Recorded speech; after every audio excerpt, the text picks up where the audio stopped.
Noticiero El Mañanero.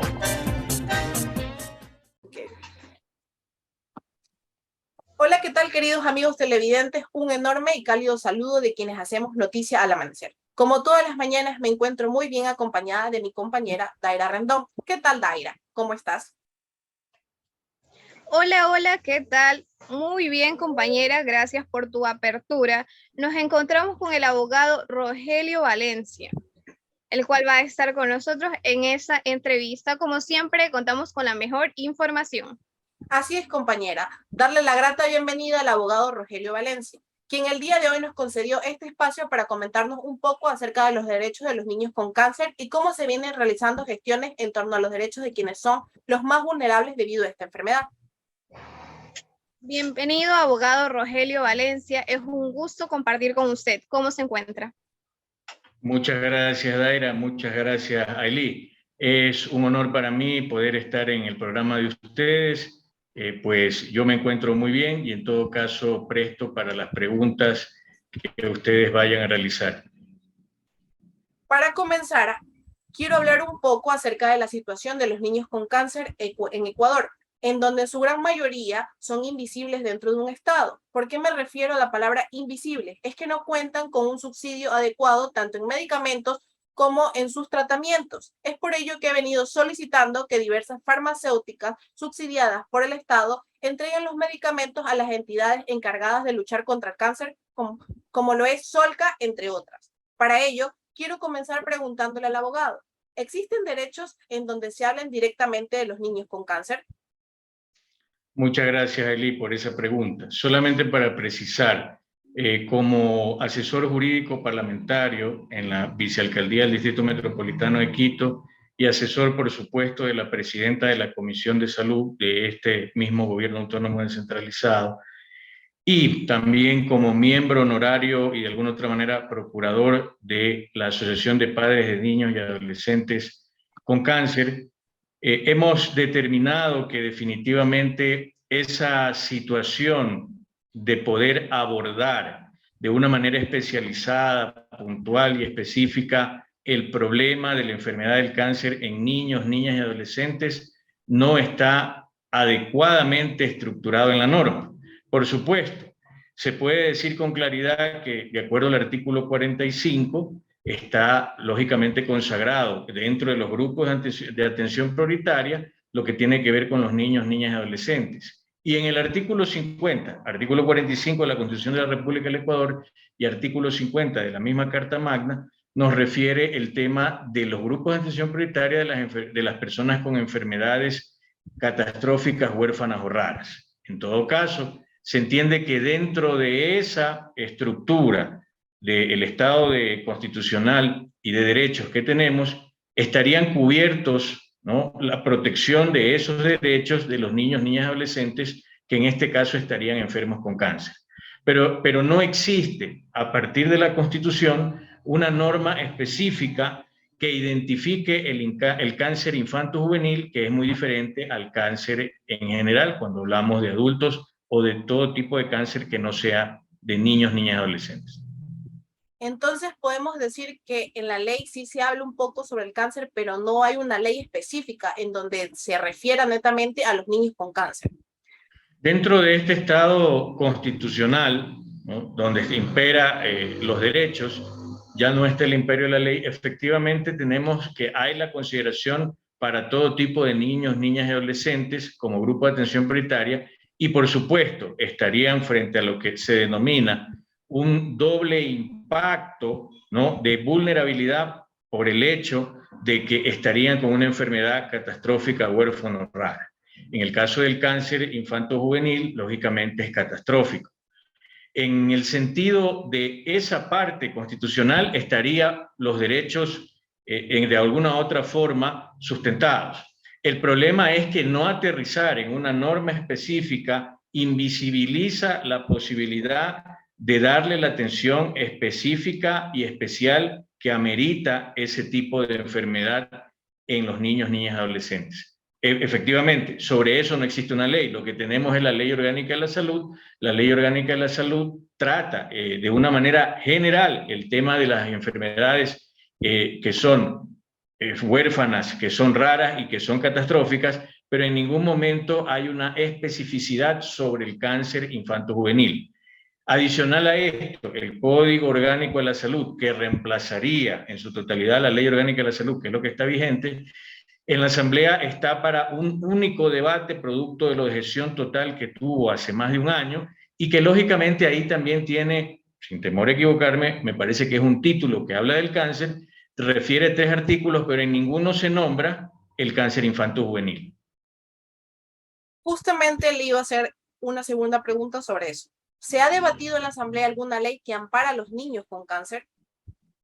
Hasta el día de hoy, no, con la especificidad, es decir, con la claridad y la puntualización de que la atención, la asistencia y el abordaje a la enfermedad infanto-juvenil para los niños, niñas y adolescentes con cáncer no es igual a ninguna otra. No existe una normativa que de alguna otra forma, dentro de lo que se conoce con lo que es el derecho a nivel parlamentario, que tiene el procedimiento legislativo, que busque blindar la política pública, porque normalmente las normas no establecen política pública, sino que la blindan para que el ente rector junto con el ente ejecutor cumplan, de tal manera que en la norma tiene que estar claro incluso los temas de presupuesto, que en materia de salud se pueden hasta preasignar. En todo caso, esa claridad en una norma no existe. Y no se ha debatido ni se ha discutido tampoco en la Asamblea. Ok, entonces no se ha debatido nada de esta normativa. ¿De qué manera cree que se podría enfrentar el cáncer infantil? El cáncer infanto-juvenil es una catástrofe, y como lógicamente lo indica la calificación o clasificación de enfermedad catastrófica, es una catástrofe que no solamente estamos hablando de la parte física del ser humano, que en este caso es el niño, niña, adolescente. Aquí involucra unos daños colaterales que tienen un radio de acción bastante extenso. Es decir, el impacto psicológico que no solamente recibe ese menor de edad, sino también su padre, madre y por supuesto el entorno familiar, muchas veces es irrecuperable. Ante eso, por ejemplo, no existe. Recién entiendo que los psicólogos, incluso la Federación Nacional de Psicología, ha buscado la manera en que incluso haya una maestría para que los médicos, psicólogos y psiquiatras puedan especializarse en psicología de cáncer infanto-juvenil. Es decir, hasta para ese abordaje nosotros no tenemos una línea clara de cómo atender lo primero, que es el impacto frente a la noticia de tener esa enfermedad. Luego vienen cosas como el hecho de que, producto de una situación de tal inestabilidad en una familia, se sufre por lo general el abandono paterno frente a la imposibilidad de la atención que pueda recibir de su cónyuge, de su esposa, porque definitivamente como madre se vuelca toda la atención y todo el cuidado hacia su hijo. También se da el caso de la dispersión familiar a tal punto que cuando hablamos, por ejemplo, de una persona que vive en un área rural, en un área que no es urbana y que lógicamente para llegar a los centros de salud, al hospital, donde haya la división que atiende efectivamente el tema del cáncer, o puede ser como se conoce Solca, ese viaje que lo hace la madre ocupando todo su tiempo, toda su energía con ese hijo, significa que tiene que dejar a sus otros hijos bajo el cuidado de otros familiares, si es que en este caso ha habido abandono paterno. Eso trae como consecuencia en muchas ocasiones violencia intrafamiliar de tal alto nivel que también termina derivando en el abuso hasta sexual juvenil y de los niños. Entonces, como ustedes se dan cuenta, el ámbito es un ámbito tan amplio que definitivamente se requiere una norma que blinde una política pública integral, porque el problema no es solamente decir, ¿sabe qué? Le vamos a dar una subvención económica para poder soportar el tiempo que vaya a tener que seguir el tratamiento el menor. La realidad es que eso es un poco bastante complejo, porque lo que se necesita es que se especialice, ¿no?, al cuerpo de médicos que van a atender a ese tipo de ser humano que está afectado con esa enfermedad, que siendo menor de edad, muchas veces incluso no entiende por qué le sucede una cosa así. Y aparte de aquello, el tener incluso los espacios suficientes para que esa madre o ese padre que está viajando y está al cuidado de su hijo pueda estar cómodo, porque aquí hay casos incluso de que ni siquiera existen espacios que muchas veces brindan organizaciones no gubernamentales para poder pernoctar. Porque claro, en algunas ocasiones podrá estar al lado de su hijo y en otras no, pero tiene que estar en un lugar cercano a ese hospital para poder atender cualquier emergencia, cualquier llamado. Entonces, todas estas aristas tienen que estar de alguna otra manera visibilizadas en una norma que vele por el interés general fuera de intereses ideológicos, partidistas o individuales, y que este interés general aterrice, por supuesto, en el tema que tiene que ver primando por encima de lo político, lo constitucional, jurídico, convencional, y además de esto aterrizando en lo técnico, para que en aquello que es técnico se tenga también el conocimiento de la experiencia de muchos padres que sirve en el territorio. De esa manera se podría tener una norma efectiva y eficiente para poder atender, para poder asistir, atender y abordar el cáncer infantil. Un gusto, abogado. ¿Se está llevando a cabo algún proyecto sobre esta enfermedad? En la actualidad no existe un proyecto de ley en la Asamblea que se esté tratando sobre este tema. Lo que se ha propuesto, lo que se hizo el 2 de junio de este año, a través de lo que se denomina Comisión General, que es una participación que en la Asamblea Nacional, dentro de sus sesiones, permite a los ciudadanos, se planteó es el hecho de trabajar en conjunto con la experiencia técnico-médica de la asesoría parlamentaria y, por supuesto, de la realidad en territorio que conocen los padres y madres que han vivido esta situación compleja, poder reunir todos esos insumos y trabajar en un anteproyecto de ley para que luego cualquiera de los 137 asambleístas, y qué mejor si pudiera ser el presidente de la Comisión Especializada Permanente del Derecho a la Salud y el Deporte, que asuman la iniciativa legislativa, para que de esta manera siga todo el proceso que corresponde para una ley, que es lógicamente el tener las sesiones correspondientes y los debates y deliberaciones en comisión, tener el informe para primer debate, pasar a primer debate, recibir la información, primer debate en el pleno, recibir la información del pleno, las observaciones y aportes, procesarlas, luego asimismo regresar a la comisión, tratar todo este procedimiento para que luego se pase a un nuevo informe que sería el informe para segundo debate, y ahora sí, en ese segundo debate, en el pleno de la Asamblea, discutir, corregir, cambiar, adecuar y, por supuesto, dar a luz, en este caso, votar y aprobar una norma que, aparte de ser específica, visibilizaría el problema. Y de esa manera tendría incluso blindada la política pública la obligación que sometería al Estado del hecho de hacer lo que es la asistencia, la atención y el abordaje, lo que significa que el Ministerio de Salud Pública como ente rector tendría que tener un área especializada para aquello, lo mismo tener un ente ejecutor para eso y, por supuesto, determinar una preasignación presupuestaria para que la política pública se cumpla. Es decir, que actualmente no hay un proyecto en la Asamblea.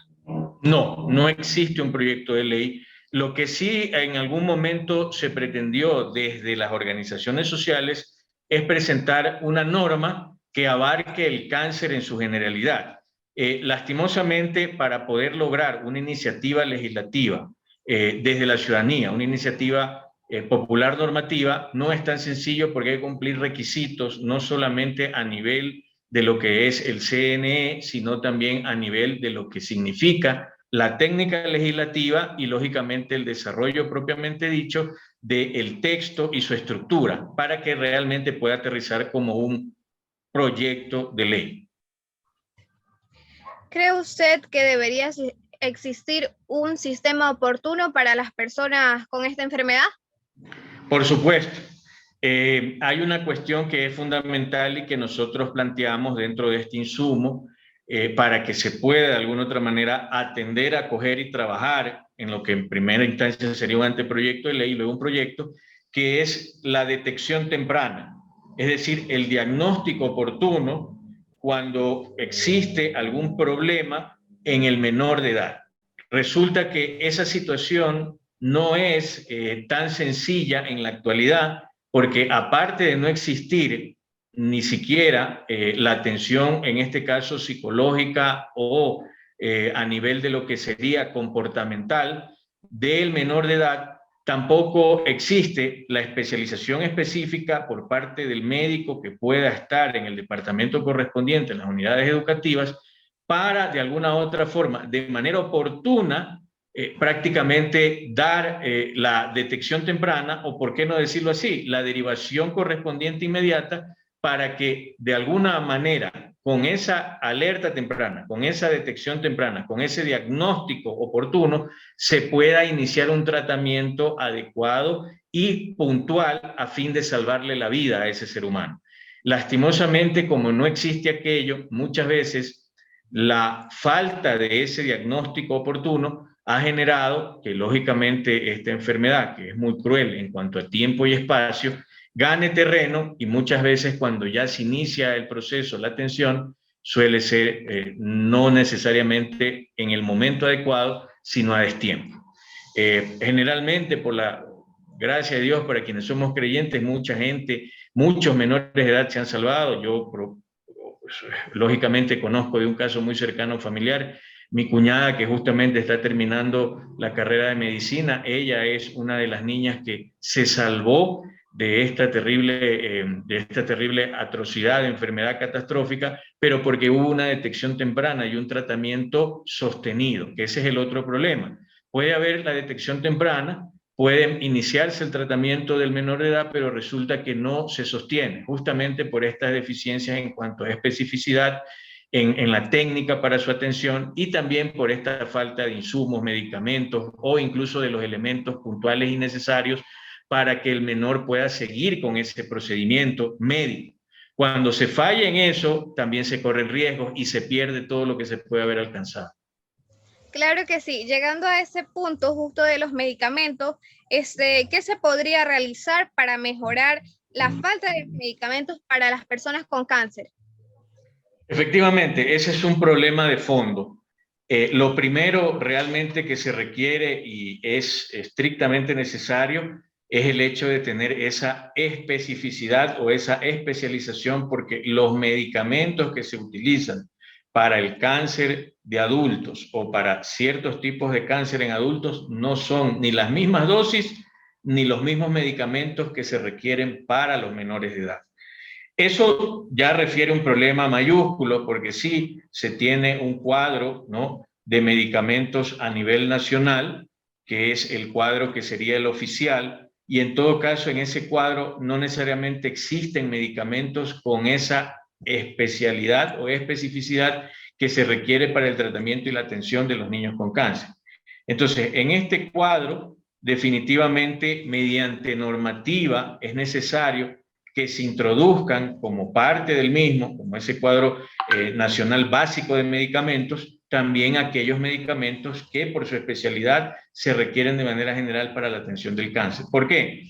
Porque incluso la Defensoría del Pueblo, la delegación del Guayas, teniendo como de alguna u otra manera soporte en las organizaciones sociales que han vivido, que viven este inconveniente, de alguna u otra forma llevaron a cabo una acción de protección, que es una garantía constitucional. Lograron tener una favorable resolución, una favorable sentencia en primera instancia, pero en la misma sentencia se deja claro que como autoridad jurisdiccional, la jueza que declaró con lugar la acción de protección solamente podía referirse a aquellos medicamentos que forman parte en el cuadro básico general de medicamentos, porque lógicamente, porque de alguna u otra manera, de manera lógica y constitucional en materia de derechos, ya existe una sentencia de la Corte Constitucional en donde aclara que definitivamente para temas muy específicos lo que se requiere es que las acciones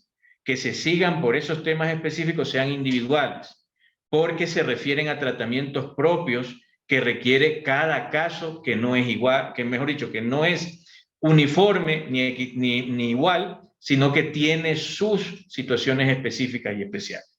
Entonces, por esa razón, la manera adecuada de poder acceder a que se incluyan nuevos medicamentos en ese cuadro básico general nacional de medicamentos, por supuesto, es que la normativa, a través, lógicamente, de una norma nacional que sería la ley, permita que el ente ejecutor o el ente rector, mediante un acuerdo ministerial, que es el Ministerio de Salud Pública, ubiquen, adecúen, reestructuren el cuadro básico general de medicamentos e incorporen esos que se necesitan para de alguna u otra manera darle viabilidad a una situación que no está siendo tan aislada. Cada vez es más recurrente por el nivel de contaminación, el nivel de alimentación, el estilo de vida que estamos llevando actualmente los seres humanos. Entonces podemos decir que las dosis de medicamentos son muy diferentes para los niños que para los adultos. Correcto. Normalmente no son ni los mismos tipos de medicamentos, porque lógicamente en este caso los laboratorios, la industria farmacéutica realiza aquellos estudios necesarios para poder elaborar medicamentos que realmente sirvan de acuerdo a las dosis necesarias para los tipos de cáncer que afectan en este caso a niños, niñas y adolescentes. Entonces, ahí hay una incongruencia cuando yo quiero tomar, en todo caso, un medicamento que no necesariamente es especial o específico para, en el caso que se está atendiendo en un niño, niña o adolescente, sino que lógicamente se estaría improvisando, tratando de adaptar con una dosis determinada un medicamento que es para un tema de un cáncer de adulto. Entiendo que muchas veces en estas circunstancias, en estas búsquedas de solucionar la emergencia, han habido resultados catastróficos y lógicamente han fallecido muchos niños, niñas, adolescentes por este tipo de situación. ¿Cuál es su enfoque desde la perspectiva legal de este problema de niños con cáncer? ¿A quién no parece importarle por parte del Estado? Bueno, el enfoque definitivamente es que se requiere visibilización. El Estado, como está estructurado, un Estado constitucional, si bien es cierto, no solamente hablamos de derechos, sino también de obligaciones, de acuerdo al artículo 83 en sus 17 números que tiene en la Constitución de la República del Ecuador, no es menos cierto que el hecho de la salud pública, y en este caso específicamente la salud de los niños, niñas y adolescentes con cáncer, es fundamental porque estamos hablando de que hay que privilegiar, hay que proteger, hay que amparar el primer derecho humano, el más importante, que es el derecho a la vida. Y en todo caso, el Estado, en cuanto a su atención, no solamente que ha demostrado ineficiencia para el caso específico de los niños, niñas y adolescentes con cáncer, sino que ya desde hace un tiempo para acá definitivamente no está cumpliendo con los mínimos requeridos o los estándares muy básicos, elementales y fundamentales en el área médica para poder de alguna u otra manera cumplir. No se podría señalar a una autoridad en especial porque resulta que si el gobierno central a través de su ente rector no hace lo que corresponde, lógicamente hay responsabilidad, pero también de parte del legislativo si no atiende una situación tan emergente como esta y le da tratamiento. Sabemos que tiene su tiempo, su procedimiento, pero habría que darle la importancia y el interés para acelerar dichos procedimientos o procesos y buscar tener una herramienta que incluso permita la fiscalización por el incumplimiento de la misma. Pero si no existe aquello, tenemos el problema, por ejemplo, de que la misma sentencia de la jueza constitucional hasta el día de hoy no se ha cumplido y efectivamente no ha habido ninguna otra cosa que corrija el problema y que lógicamente evite la repetición del mismo como una medida sobre todo de reparación. Pero el asunto de fondo es que sí, probablemente porque la misma ley orgánica de garantía jurisdiccional y control constitucional lo determina, el incumplimiento te lleva a la destitución de esas autoridades o de esos funcionarios públicos, pero realmente eso no resuelve el problema. Lo que le interesa en este caso a los padres, madres, a aquellos niños, niñas, adolescentes que sufren esta enfermedad o que la están sufriendo o que la han sufrido, es que de alguna u otra manera exista eso, ¿no? La asistencia, exista la atención y el abordaje como merecen y ameritan los seres humanos que en esa edad les toca afrontar esta situación. Muchas gracias por esta entrevista, abogado. Nosotros nos despedimos, no sin antes agradecer a nuestros queridos televidentes que nos sigan sintonizando en Noticias al Amanecer. Ailey. También queremos agradecerle a nuestro invitado especial por brindarnos y asesorarnos un poco más sobre esta enfermedad de los niños y cómo se la está tratando en la actualidad. Muchas gracias, querido abogado. Muchas gracias a ustedes, muy amables por la invitación, y un saludo cordial a todos los televidentes, cibernautas y me imagino también radioescuchas que tienen ustedes. Muchas gracias, cuídense. Hasta una próxima.